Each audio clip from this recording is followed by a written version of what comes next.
Bueno, finalmente sale humo blanco, hay humo blanco y no va a haber inconvenientes, por lo menos vamos a ver en julio qué pasa, ¿no? Porque es así, en el tercer trimestre del año, de acuerdo a la evaluación de la inflación, se va a ver si hay que hacer un retoque, ¿no? Esto es lo que se había dicho previamente, ¿no? Está con nosotros el ministro de Educación, Walter Grobac. Walter, ¿cómo le va? ¿Qué tal, Beto? Gracias por invitarme. No, por favor. ¿Es así? En caso de que la inflación, la expectativa que tiene el gobierno inflacionaria no se cumpla, se podría llegar a retocar para que nadie pierda, dijo usted oportunamente. Así es. Desde el primer día dijimos de que a nosotros nos gustaba una negociación semestral, la verdad. ¿Por qué? Por las dudas que había de cómo iba a evolucionar el proceso económico. Pero dado de que... Sí, en Argentina hay que tener la bola mágica en realidad, ¿no? Claro, más cuando hay un cambio de paradigma en lo económico. Sí, claro. De todos modos, al firmarse el acuerdo nacional en la paritaria, donde todos los sindicatos con el gobierno nacional firmaron por un año, un poco quedamos, bueno, en la línea de tener que acordar por el año. Por eso no nos costaba a nosotros ningún esfuerzo tomar el compromiso, porque tenemos las mismas dudas que tienen el gremio, los docentes y cualquier habitante de este país. Si el gobierno nacional logra al cumplir con la meta de un tope inflacionario del 25%, que ojalá es que lo logre, sería una buena señal. Que es difícil, pero ojalá ocurra. Ojalá, porque la inflación el que más perjudica es el que vive de un salario fijo. El resto traslada el aumento de precios al costo del servicio o de la mercancía que venda. El asalariado no puede. Entonces, si se logra, enhorabuena, y si no se logra, no tenemos ningún problema de revisar y producir las correcciones que haga falta para que nadie pierda. ¿Por qué se tardó tanto en acordar? ¿Por qué hubo tanto chisporroteo al comienzo? Porque todos estuvimos de acuerdo en que este año particularmente, por esta situación de cambio económico general que vive el país, debíamos ver cómo evolucionaba la paritaria nacional.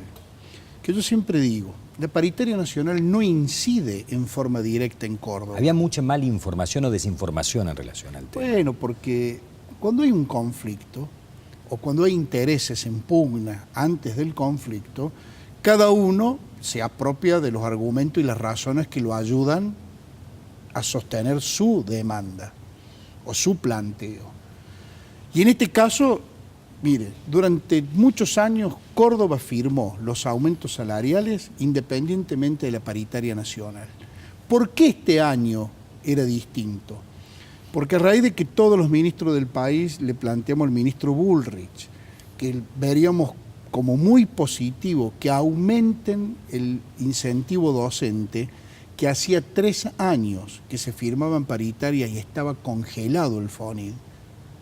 Esto hay que recordarlo porque yo quiero en esto reivindicar el buen gesto que tuvo el ministro Bullrich y el gobierno nacional en decir, bueno, han más que duplicado el FONID para este año. Y eso va a incidir sobre la paritaria nacional porque nosotros, las provincias, incluida Córdoba, tenemos un techo. ¿Cuál es ese techo? La perspectiva inflacionaria que expresó el gobierno nacional. ¿Por qué? Porque las provincias o los municipios no emitimos dinero. Nosotros somos parte del juego de la economía. Entonces pagamos los salarios y hacemos las inversiones sociales, de infraestructura, etcétera, con los ingresos. Pero el que maneja la economía nacional es el gobierno nacional. Y si ellos nos dicen la inflación, la perspectiva del 25, nosotros no podemos ir más de eso, porque eso es la perspectiva de ingreso. Y por eso, si hay más, nosotros vamos a tener más ingresos y no tenemos problemas en conversarlo con los docentes. Pero bueno, yo creo que falta claridad y además porque todavía la sociedad Monserrat no lo desafiaba, ¿no? Monserrat decía, yo le voy a demostrar que hay más plata. La propuesta del gobierno es amarreta, decía. Yo le puedo demostrar de dónde sale la plata y por qué puede haber más plata para los docentes. Y ustedes decían, esto es el techo que tenemos. Está bien, bueno. Creo que quedó... yo no me gusta opinar. ¿Cuál fue finalmente el acuerdo? Casi lo mismo que estábamos dialogando en el momento que se decretó el paro. Yo hablé el día siguiente con usted en la radio. Fue casi lo mismo. Estamos en 11.039 pesos para febrero el maestro de grado jornada simple y 12.047 pesos a partir del mes de julio, todo remunerativo y proporcional en el resto del escalafón. Esto significa que también va a los jubilados. También va a los jubilados, exactamente, que fue lo que estábamos conversando el día jueves cuando se declaró la medida de fuerza. Yo creo que tal vez nos falta un poco de tiempo, pero no fue mala intención.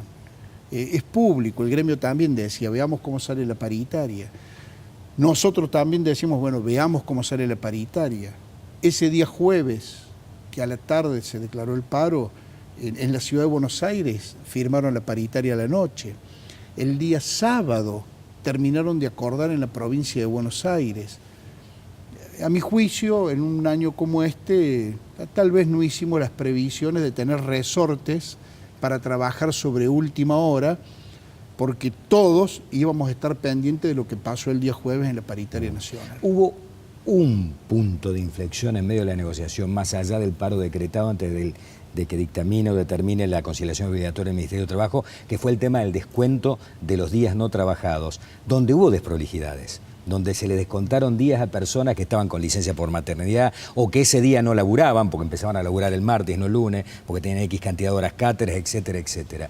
¿Eso fue un disparador o fue un argumento que de alguna manera descomprimió al gremio que tenía muchas presiones adentro? ¿Cómo lo ve? Mire, nosotros tenemos una política que no es ni siquiera nuestra, ya viene desde hace mucho tiempo y también la sostenemos ahora, que es el principio de que cuando no se presta un servicio no podemos pagar el salario.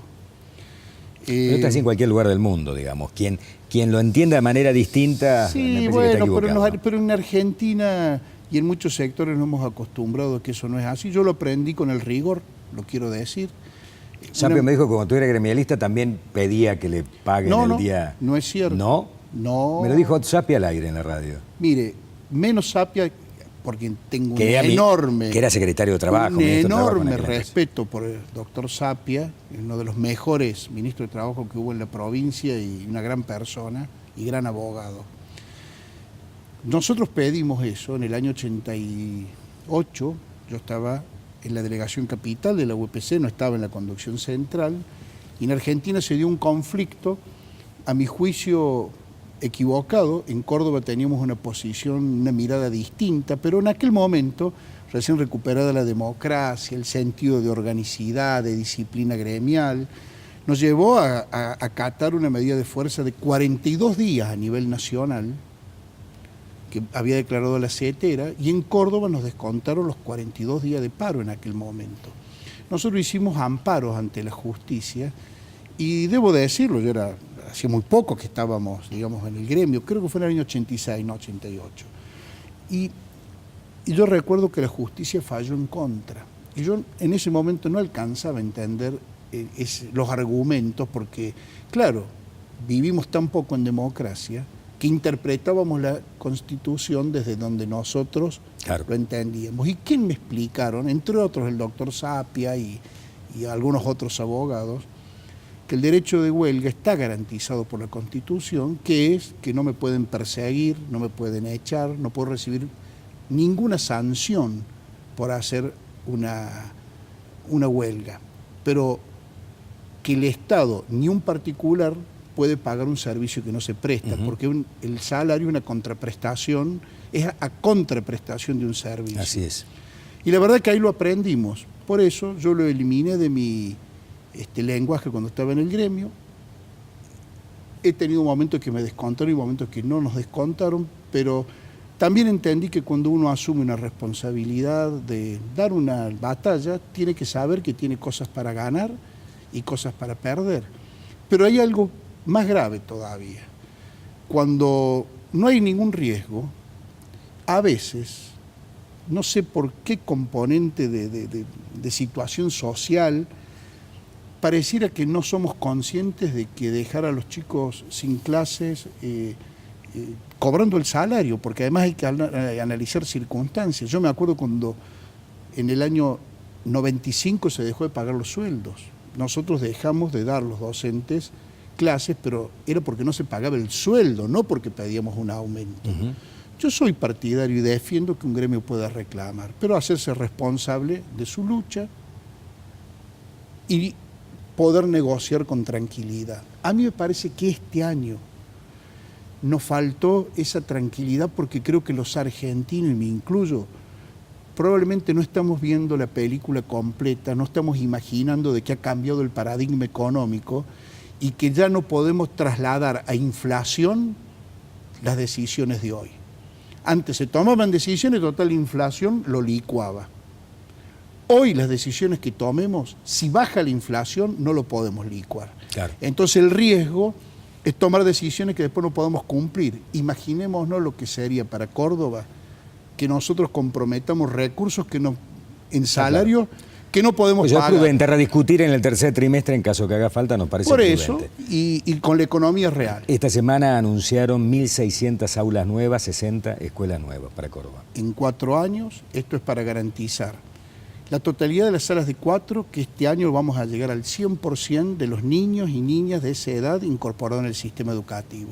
Nos faltan nada más que 5.500, el 9% de niños con 4 años de edad, para garantizar la obligatoriedad de la sala de 3 en todas las escuelas estatales, para que las familias que lo decidan puedan enviar sus hijos desde los 3 años, que es algo muy bueno para el proceso de escolarización. Es obligatorio y es optativo a la vez, ¿no? Los padres pueden optar si lo llevan o no al chico Claro, de 3 años. es obligatorio para el Estado ofrecerlo y Y es garantizarlo. optativo para los padres. Y es un derecho de los padres Optar, utilizar esa obligatoriedad que tiene el Estado. Es así.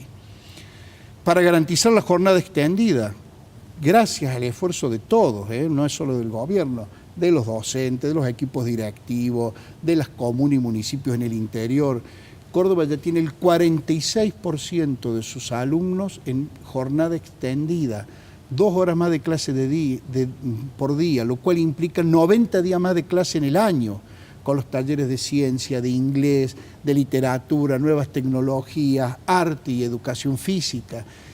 Esto es apostar a que los chicos tengan más oportunidad. Entonces, con las 1.600 aulas, a razón de 400 por año, vamos a garantizar este proceso, también ampliar escuelas secundarias, vamos a construir jardines de infantes y vamos a construir 60 escuelas nuevas a lo largo de estos 4 años, porque si bien Córdoba tiene una tasa de crecimiento vegetativo negativa, hay mucho desplazamiento poblacional. Sí. Entonces ya estamos incorporando para licitar y poder construir escuelas en Río Ceballos, en Saldán, en Malagueño hemos construido, todo lo periférico de Córdoba, que es donde se está desplazando la población. Podríamos estar hablando toda la noche, pero los tiempos en la tele son jorobados por allí. El otro día hablando con... Yo soy charlata. El otro día hablando con el flamante rector de la Universidad Nacional de Córdoba, Yuri, en la radio, Suceso, sí, también a la mañana, dijo algo que a mí me llenó de esperanza. Dijo, nos tenemos que juntar con el ministro de Educación de la provincia para ver de qué manera puede colaborar la universidad para mejorar la educación media en Córdoba, particularmente acá, y en todo el país. Tendríamos todos que ocuparnos de esto para que no haya un salto tan importante entre la educación media y la universidad. Eso me desvela, dijo. Así que seguramente en los próximos días se va a comunicar con usted para ver de qué manera empiezan a trabajar. Anticipo. Ya estuvimos en contacto, tengo una excelente relación con Hugo Llori, también la tenía, para ser sincero, con Francisco Tamari, y me alegró mucho que el día de la elección tengan el acto cívico y ético, no solo de saludarse con respeto, sino que Hugo le ofreció a Pancho que siga a cargo de las conmemoraciones de los 100 años de la reforma del 18. Entonces quiero reivindicarlo a los dos. A Hugo felicitarlo y decirle estamos para trabajar, pero a ambos que den una muestra de que podrán pensar distinto, pero las cosas importantes tienen que estar codo a codo. Así tiene que ser. Gracias, ministro, por haber estado con nosotros.